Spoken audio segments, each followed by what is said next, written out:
Because today we have talked a lot about the challenges that we stand before, the problems with this, and I'm very glad to welcome on stage the CEOs or 5 leaders who will share their experience, but also maybe dig a little bit into how we are going to succeed with the change and the diversity that we want to. And this session is powered by Goodrich, and it's moderated by Captain Dinesh Jairam. So, Captain, please welcome on stage. Thank you, Sanjam, and the Maritime SheEO team for giving all of us this opportunity to come and share our thoughts this evening. I'll introduce briefly all the panelists.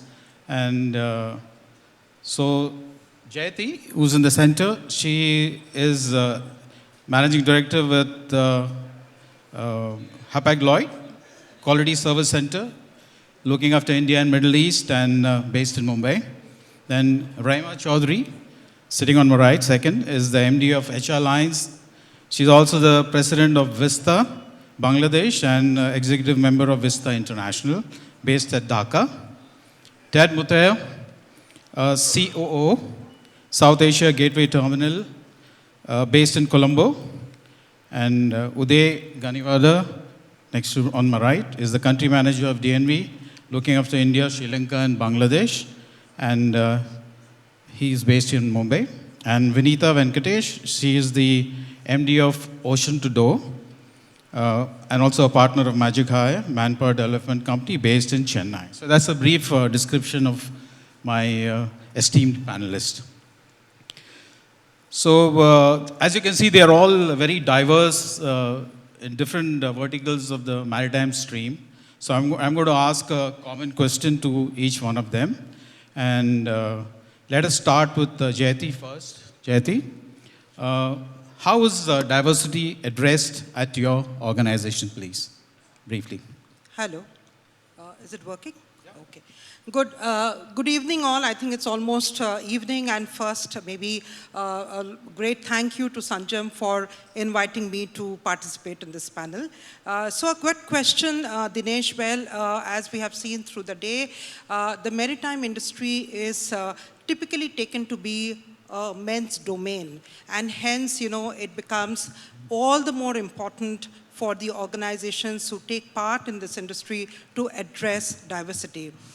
Within our organizations, we have a lot of focus in increasing diversity across teams and at all levels in whichever geography that we operate in. How do we go about doing this? Well, we do actively encourage women to participate in all the internal job postings and also external candidate searches. What we also do is that we do have leadership programs for developing young leaders, and there also we strive to have equal participation of women leaders so that they can also go through the development cycle. We do have a hybrid working policy in some of our jobs, and this really provides a great support to all our women employees who also have to take on the role of a mother or a caregiver at home. Our senior leadership, in fact, always advocates diversity and increasing diversity in all key employee communication. Now, if I speak about the Quality Service Center, which I lead, we have initiated the management trainee program for fresh MBAs a couple of years ago. And there also, we actually set out to ensure that at least 50% of our management trainees will be women. And I'm really happy to share that we do have equal participation from women as fresh MBAs who have stepped into this management training program. They are no longer hesitant to step into the maritime industry and build their career there. So that's what we are doing as an organization. Thank you, Jayati. So the same question again to Raimah. How is diversity addressed at your organization? Maybe HR Lines or WISTA? Is this on? Can you hear me? Okay, great. Thank you.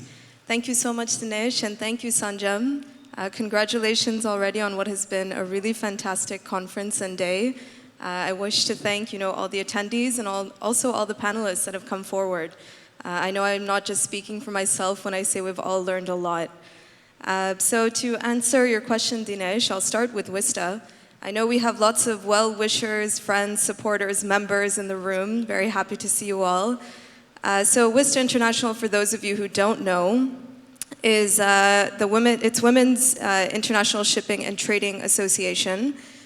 We currently span over 4,000 members across 55 different countries around the world. And diversity is the core of WISTA, is what I would say. We are a network of women who mentor one another, who provide opportunities for one another. We come together to face challenges together. And we also come together to challenge policies, frameworks, how business is done in the maritime industry. And I would say the success that we see is because we literally have members who represent every part of the maritime industry. So it's really a place where all of our voices come together as an organization, as an association. And to speak a little bit about HR Alliance Limited, which is the company I work for in Bangladesh, as managing director, I will say that we started our company at the height of COVID. It was July 2020 when we had our first vessel sail out of the port of Chattogram. And today, in just 3 years, we are on Alpha Liner's Top 100 as we have the ranking of number 71. And I credit diversity entirely to our success because I will say that all of our employees and our entire team, they were very open-minded. They were very open-minded to trust a company at a time when there was a global pandemic. And I really think that being open-minded is the first step in diversity. It's when you are sitting in a room and wanting to listen to other people, but also wanting to put your faith and your trust in other people. And as Chris Hall said very nicely in the last panel, asking the right questions and sometimes asking questions that you might not be comfortable with. So I would just say briefly, those are the two ways that we have seen diversity and brought it into our companies. Thank you, Raimah. And I think you're the only company which flies the Bangladesh flag, right? That's right. We are currently the only container vessel operator flying the Bangladesh flag. Okay, congratulations. Thank you so much. Thank you. So the same question, how is diversity addressed at your organization? I'll pose that to Ted. Ted, over to you. Thank you, Capt. Good afternoon, everybody. I'd like to preface all of my commentary by saying that I've had about 40 years industry experience, but don't take my words as an expert. I have some experiential learning and exposure, but by no means am I an expert. Having said that, listening to most of the speakers before us, I think that's just the point. You don't need to be an expert on the subject. It's just common sense, but sadly, common sense is uncommon. So I'll share with you, the question is, what have we been doing at SAGT in the Port of Colombo with regard to gender equality? We started off with making a commitment to getting a quota, if you like, or targets. And about 4 or 5 years ago, we said we want to be at 20% in 2025. We are about 2%, which is about the global average. We soon realized that going from 2% to 20% is quite fanciful, unless we made some genuine, specific milestones along the way to achieve that target. But along the way, we've had supporting policies, working from home, paternal leave, maternal leave type of policies that we've explored. We've also looked at collaborative arrangements. Speakers before us talked about telling your suppliers that if they didn't conform, they could not be a vendor to that organization. So trying to encourage that behavior also. We did mentorships of educational institutions, universities, schools, specific to our area of challenge. So we are a terminal operator. We have technical expert positions. We have front end, which is a lot more manual intensive. And we have office staff also. We found it very difficult to attract female engineers into our cadre. So we started going out to universities and telling them about what work we do. And because you have mechanical engineering, electrical engineering, many areas of expertise. But to many people in the community, a terminal or the port is very unglamorous, and many of them really don't know what goes on in there. and most of the understanding is quite, I wouldn't say negative, but not glamorous at all. So what do? We have then since realized and said, hey, look, there's this organization called the UN Global Compact. We engaged them and said, look, this is where we are, this is where we want to be. And they got us, they obviously brought us on board, shared with us what is required, and got the senior management team to commit to their 10 principles. Now, I won't go through all of them now for sake of time, but if you look it up, it's very simple on the internet. It'll tell you all that needs to get done. So that's our journey so far, Captain Dinesh. It's not impossible. You start with what is possible, and you'll be very surprised, as the old cliche goes, start with what's possible, and soon you'll be doing the impossible. So I think we are quite encouraged. We are not nearly where we want to be, but we are quite encouraged that we are getting on the radar of a significant part of the community that has eluded terminal work thus far. Thank you. Thank you, Ted. So Ted's family, he calls Melbourne home. His wife and daughter are far away in Melbourne, and Ted is in Colombo, which is closer to us here. So the next speaker is, a panelist is Uday. Uday is the country manager for DNV, and Uday, same question for you. How was diversity addressed at DNV? Thank you, Dinesh, and thank you, Sanjam, for having me here. So, in many ways, diversity and inclusion, promotes well-being and inclusiveness in the organization. So, we in DNV, we are over 13,000 employees. So, our female to male share is 35 to 65. 35% of our workforce is women employees. Every year, the recruitments that we are having, last year we had 40% of our new recruits are women, which was 35 and 37 in the previous years. So this is across the board from the leadership team. We have 7 business areas. 2 of the CEOs we have are women. So we promote the diversity across the organization. And some of the measures that we take in DNV are we celebrate some global initiatives as well as the local initiatives based on the regions.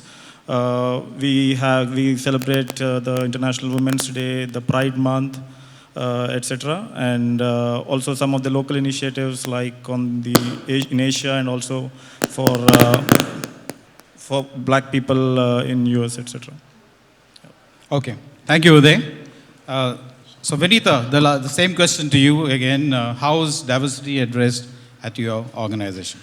My company, Ocean to Door, it belongs to a group called Vishwasamudra Group, and we are about, say, 15 companies in this group, which covers not only maritime, but also other activities like construction and technology. Diversity, equity, and inclusion is personally driven by the chairman of the group.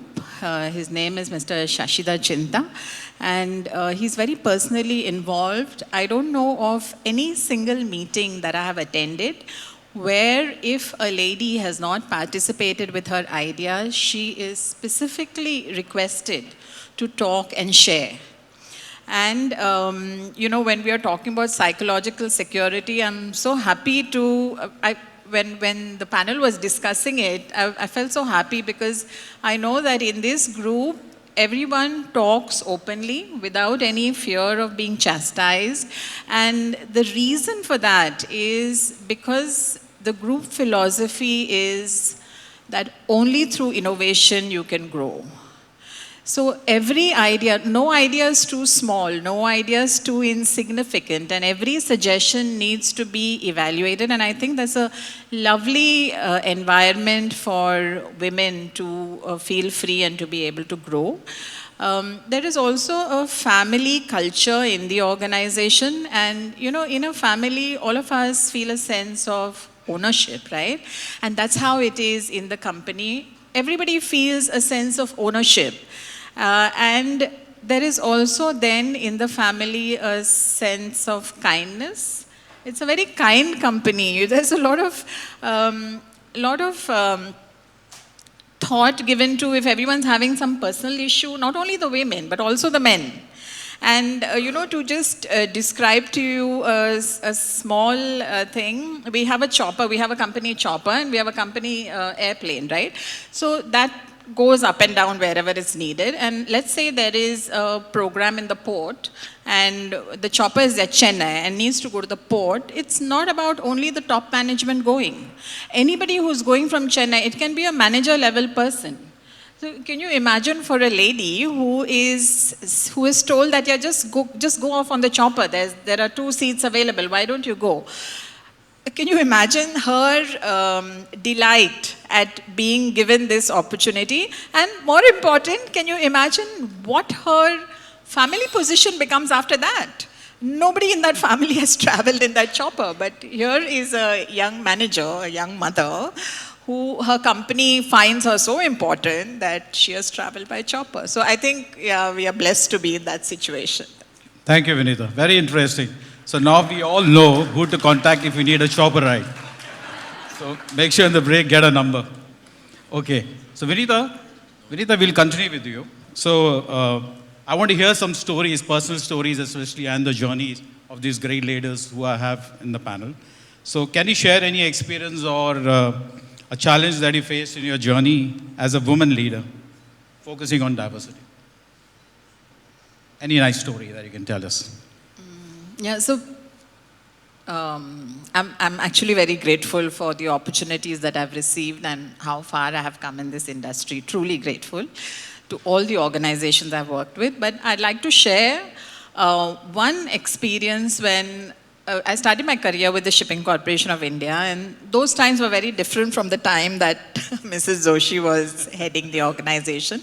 So this would be some, 20, 25 years back, before the advent of mobile telephones, because when I had a vessel in port, I used to sleep in the living room where we had the landline connection till my husband put an extension in the bedroom. So that if there was a problem on the ship at night when the vessel was loading, we wouldn't waste the whole night because I couldn't get in touch. But one of the experiences that I wanted to share is that, as MBAs, we get very rapid promotions in government companies. I'm hoping that it's because of our performance and not because of our qualification. But there was one head of the branch who put me in charge of the port operations team when I got a promotion. And there was at that time a captain with due respect to all the master mariners here and all the captains here, there was a captain who was heading the department and I went above him, which was not very, not a very happy situation for him and also not for me, because I didn't know how to be the boss to a captain because I didn't know anything about a ship. And so I quietly, in the way that all of us women do, we nicely managed the relationship so that there was no controversy, no conflict, and all the work was done till one day when we got a message saying that a vessel is reaching the port and she is out of lube oil and she has to be given urgent supply of lube oil. And I called up my captain and I said, this needs to be done. And he said, I'm sorry, I'm on leave. So I said, well, this work needs to be done. So he says, well, you have to figure it out. And I said, okay, because, to be fair to him, he was on leave. And then it was really a big challenge for me. I had no clue how to order lube oil, but I managed, went to the oil company, and they said, okay, we can't blend it, but we'll give it to you in drums. And I was so relieved. I was like, okay, otherwise I really thought my career was going to go down the drain. And finally the day arrived, the vessel was alongside, the drums were delivered to the port, and I was like, yes, I did it. And then I get a call from the vessel saying, ma'am, the drums are on the other side of the pipeline and our crane is not reaching. Guys, I can't tell you how petrified I was, really. I was like, I'm going to become the laughing stock if I don't, and I had no clue how to resolve it. And then I called up, I activated my whole network. Institute of Chartered Shipbrokers, Company of Master Mariners of India. Every master mariner who was there was calling me, was giving me references to crane operators, and they just helped me so much. They managed the crane on a Sunday. The crane went to the port. The drums were lifted on the other side of the pipeline. The vessel lifted it and took the drums on, and the vessel sailed. I was so relieved, and I want to say that experience taught me that I don't care if this is an industry of men. There is nothing that I can't do. And I want to say to everybody here, we have a lovely network. We have a fabulous maritime fraternity, not only in our cities, not only in our countries, the world over. And with that support, we can achieve anything. Thank you, Vinita. What a lovely story. So there were some captains who helped you in the end, not that one captain, right?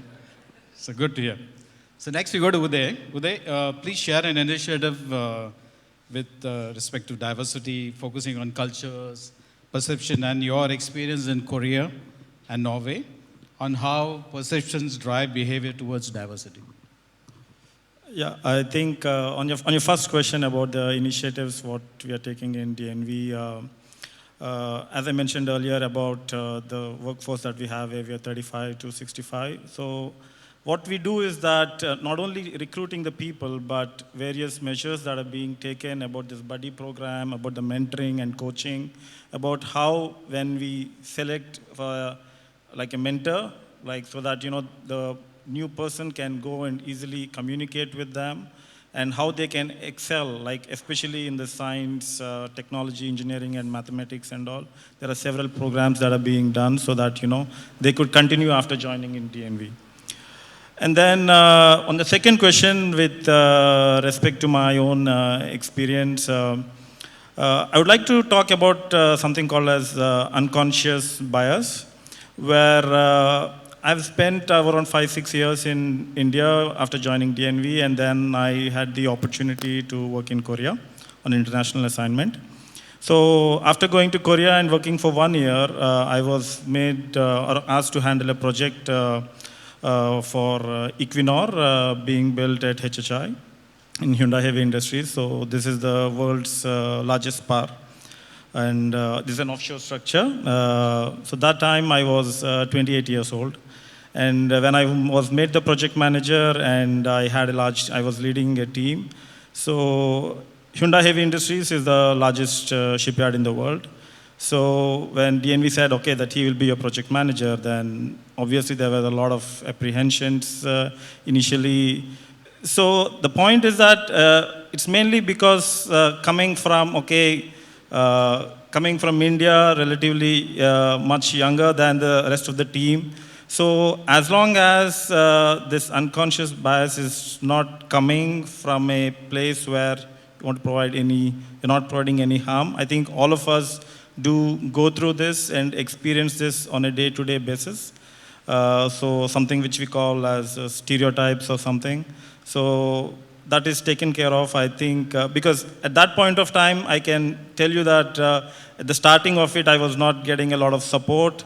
But then those are the people, after working with them over a period of time, this has been now 6-7 years since I've completed that project. And many of those people are in now leading positions, and they are the best colleagues or friends that I have made of. So it could have been very easily a bit of demotivating at that point of time. But again, if you look at the longer run, so I just want to mention about this unconscious bias from where this is coming from. Thank you, Uday. So when Uday mentioned about unconscious bias, and many other panelists also mentioned throughout the day, there are over 200 biases listed, which each one of us has. And we recently did a training for all our employees across the board for unconscious bias, 2 levels of training.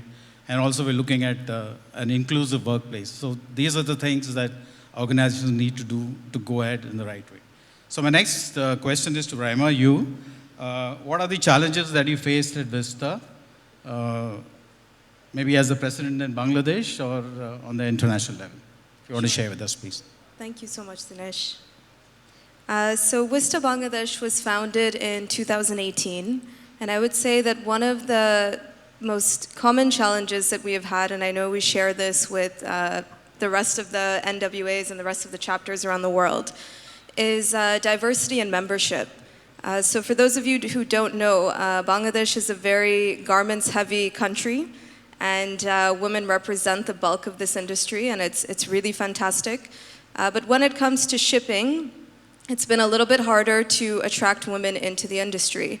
And the reasons are quite blatant, and I'm sure that my South Asian neighboring countries will also understand and appreciate that the pay structures there's a huge disparity. Women are definitely not paid at par. Sometimes it's even less than half compared to the male counterparts. Accommodation, it's, I would say, on and offshore. Women are not accommodated enough in the maritime industry, on vessels for sure. And when we talk about the ports, when we talk about offices, it's not still a safe place for women to be. And the irony is that, WISTA is an association that is created to come together, band together, and fight those exact challenges. But when you can't have enough women come in and put a voice to that, because of the challenges that we are actually trying to fight, it's very difficult. So I would say that, one of our biggest challenges is trying to make it a more attractive industry. And things are changing every day. I would say that, things are becoming more and more positive. But it's still, I believe, on us to, make it a more attractive industry for females. And when more women are hired and more women are present, that's when we can start to, really come together and fight things like pay structures. And companies will no longer have the excuse to, say that it's not a priority or it doesn't really matter. So I would say that that's one of the biggest challenges that we face in Bangladesh and as well in the region, in the Asia-Pacific region. Okay, thank you, Raimah. So the next, go to Jayati. Jayati, your challenges on embracing motherhood as a leader in your story, or anybody that you know in your organization you want to talk about? Sure. Thank you. Thank you for that question, Dinesh. Maybe a short story, maybe not as interesting as yours, but a real-life story when I become a mother as a leader. I used to work for a multinational bank then, but I was in the collections domain, the people who go and collect money from the delinquent customers. There were no men in that unit before, and let alone leadership. So I was the regional collections head at that point of time when I was actually expecting my child. It was one of the toughest career jobs that I have had at that point of time, because my team's monthly performance was actually determining the NPA or the profitability of the bank. There was no work from home, no flexi timing, no 5-day working, right? So I was out every day going to office, working for 10 hours, handling a very complex team, again, 90% men, including, collection agencies, and also, of course, very, very tough daily reviews, both internally and externally, with targets and numbers. So those 9 months was really a roller coaster ride for me. So I went to my doctor to gain some sympathy, but lo behold, my doctor said, Jayati, very good. Please be busy with your leadership stress in office so that it actually takes away your mind from whatever will happen with your delivery. So I was almost completing my 9 months when we were gearing up for the financial year-end closing of the bank, which happens on 31st of March. So I was there working with my team till almost midnight, pulled off a fantastic financial year-end closing, and within 7 days, I delivered my baby girl. So, I managed to pull off both my targets very well. But maybe a couple of minutes, the toughest challenge actually came when I had to go back to work after my maternity break, which was around 3 to 4 months at that point of time. And I think this will resonate with all the working mothers there. Leaving a small child at home and going to work is the toughest thing that you can actually do. The brain plays a trick with you. It keeps asking some questions like, am I being selfish for my own career? This is the only time I'll get to spend with my small small child, should I give it away and go to work? But the passion that I had for my work and the extremely strong support that I got from my family and my team members actually really helped me overcome the dilemma and navigate me through those challenging years when my child was so young. So this is a shout out to all the young ladies who are listening. Please believe in yourself. You will be able to handle a successful career and motherhood at the same time. Thank you. Thank you, Jayati. What a lovely story again. So we move to the next, switch gears. Ted, a question for you. What's the role of as a husband or a father supporting the family, especially when you live overseas? Your experience, please. Yep. Thanks, Cap. Well, the journey we've been talking about is what a woman does or the challenges they face. Jayati just told us or reflected upon her journey. I have worked in about a dozen countries, lived and worked in a dozen countries. I've been there on my own. My family, as Captain Dinesh already mentioned, live in Australia. Now, I could not do what I do successfully. Certainly, I would have been terminated long ago if I wasn't impactful. I couldn't have done it without the support of my wife and daughter, of course. At that time, she was quite small. Living so many thousand miles away. Now, as I reflect back, there's a tremendous amount of sacrifice the family made to enable my success, which ultimately we trust is also in the family's benefit. But now turning it around, going in from, we live in a much globalized world, increasingly so. I went off to Australia in 1984. Culturally, you didn't wash a plate, you didn't cook, you didn't do housework, you didn't clean the toilets. And if you're in this part of the world, having paid domestic help was not a luxury. But if you went into Australia and you had paid help, domestic help, it was a luxury. So we were not in a position to be luxurious. Very quickly, I had to adapt and start to do. It was not impossible. It was simply a cultural mindset shift. And it was possible to do. Now, two of us, my wife and I, then survived to become three with my daughter. And we got along mighty fine. So the case in point or the reflection point is that today in a globalized world, right, there are some cultural norms. We call it Eastern culture, Western culture, not right or wrong or indifferent. It is a fact that there are certain differences of perception and accepted code of conduct, if you like, right? So when you reflect on that, you're moving from one Eastern country to a Western country. How do you adapt? How do you support your wife? My wife is also a career woman, still is. When she comes home, do I just put my feet up, watch TV, watch the, Australia-India cricket match, and expect that she's going to put food on the table after doing a similar long hours of work like I did at office? Then come back, wash up, do all the other preparation, pick up around the house. So in reflection, I think men have a tremendous role also to play. We are talking only about gender equality in business or in the industry, but there's a lot more that we can do behind the scenes in the house in support. Whether it's just taking your child to dropping off at school or picking up. Those are simple things that are possible to do, but it's not my role. Like I said, I'm not the expert, but I'm just reflecting on how I transformed from an Eastern culture to a better culture, if you want to call it that, because the relationship got stronger. And I think reflecting on that personal side of gender equality, there's a lot more we can do in support of women in our lives. Yeah, okay. Thank you, Ted. Actually, I wanted to speak about Seaspan and what we do as a ship owner manager.